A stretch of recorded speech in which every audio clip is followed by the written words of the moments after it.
Hi everyone, Paul here from FamilyWheels.ca with another car review for your growing family. And this week on the channel, we're asking the question, is it better to wait? Because there's already a hatchback in the Toyota Corolla lineup of vehicles. It's this car right here. This is the Toyota Corolla IM.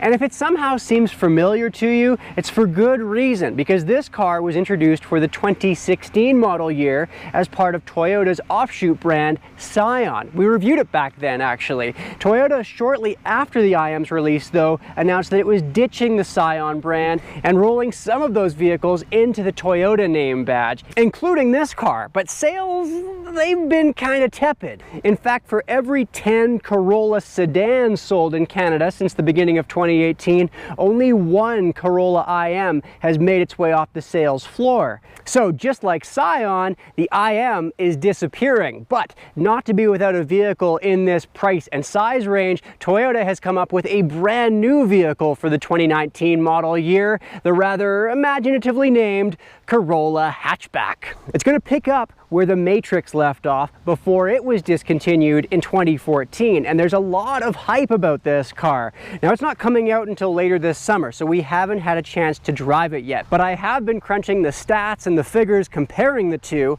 and I'll walk you through the pros and cons of holding out or jumping into this car while you still can this week here on Family Wheels.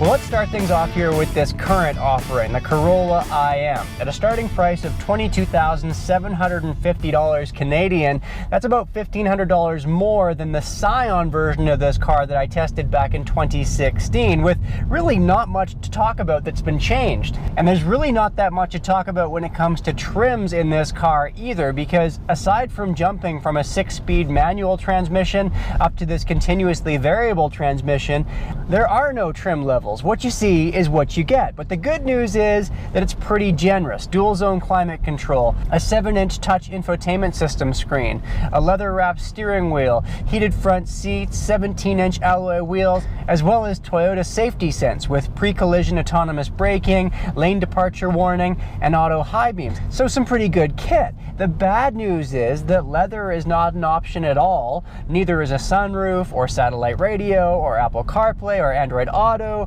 or a smart key or push button start or adaptive cruise, or honestly a lot of features that at this point are fairly mainstream expectations in vehicles, at least as an option.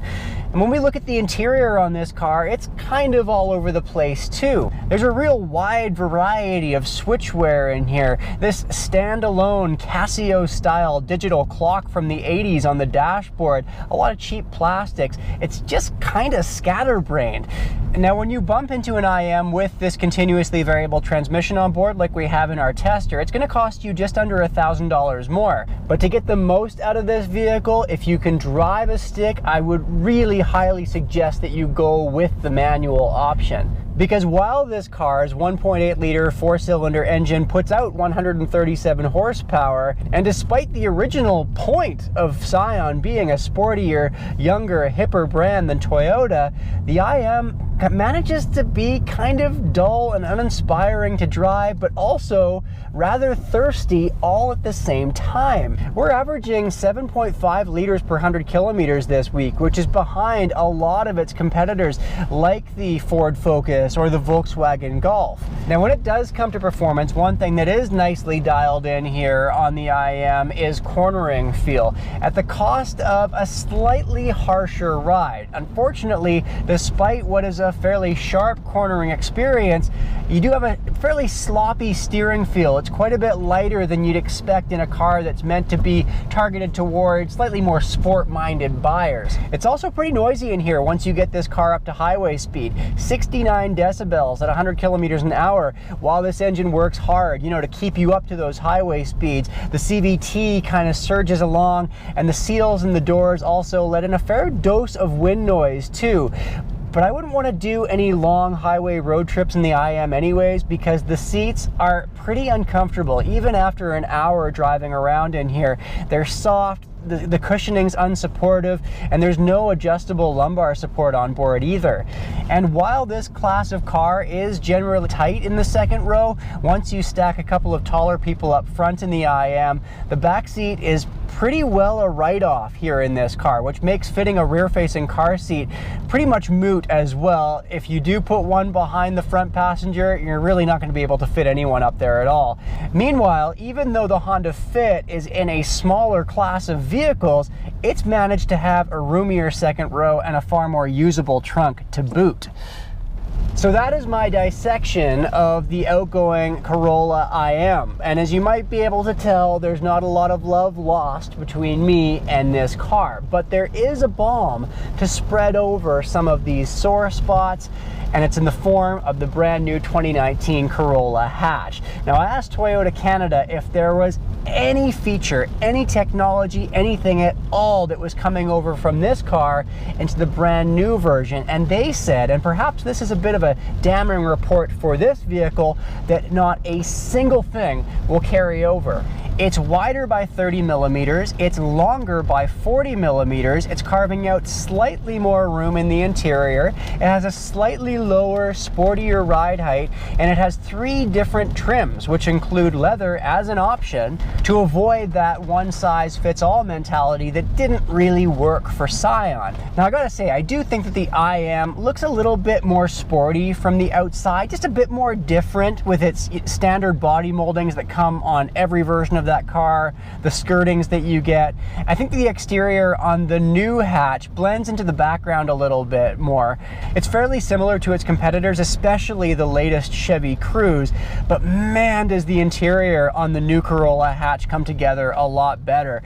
Way more cohesive design. It has a larger 8-inch touchscreen with Apple CarPlay, but still no Android Auto. Performance-wise, in the new hatch, Toyota is taking care of 2 big problems here in the IM. It's got more power, but it's also more fuel efficient. On board will be a brand new 2-liter direct injection 4-cylinder engine that's actually physically smaller and lighter than this outgoing engine, despite throwing an extra 31 horsepower into the mix. It's also designed to be quieter at highway speeds with a bit less of an engine knock at idle as well. Both transmissions also totally new. You can still get a 6-speed manual or bump into a CVT, which has available paddle shifters, which is nice to see because that's something I'm missing here in the IM. It also promises to have better off-the-line performance with what's called a launch gear. And while I do like the way that this Corolla IM corners, we will have sport tune suspension as standard in the new Corolla Hatch as well. And that'll be tied to its Toyota new global architecture platform, which offers more stiffness while still coming in a fair bit lighter. Again, that's going to help with your fuel economy. Now, the downsides with the new Corolla Hatch when you do compare it to the IM, well, first up, price. While we haven't seen official pricing yet from Toyota, the murmurs are that it will be, surprise, surprise, more expensive.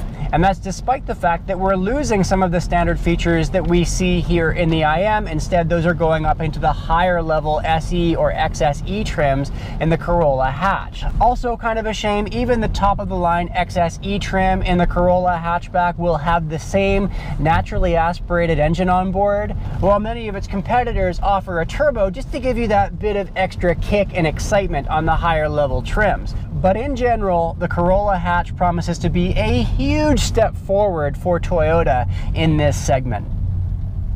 Well, unless it really comes down to the bottom dollar for you, or maybe a slightly edgier exterior look, when it comes to these 2 cars that we're comparing here, I think it's really kind of a no-brainer. The 2019 Corolla Hatchback, it's going to be more powerful, it's going to be more efficient, more refined, more roomy, more feature-filled, and I say yes, hold off, because worst case scenario here, even if you don't like the new 2019 Corolla Hatch when it does get released, well, we're going to start to see deeper and deeper incentives for this car as Toyota starts to really unload this vehicle in favor for the next generation in the months ahead.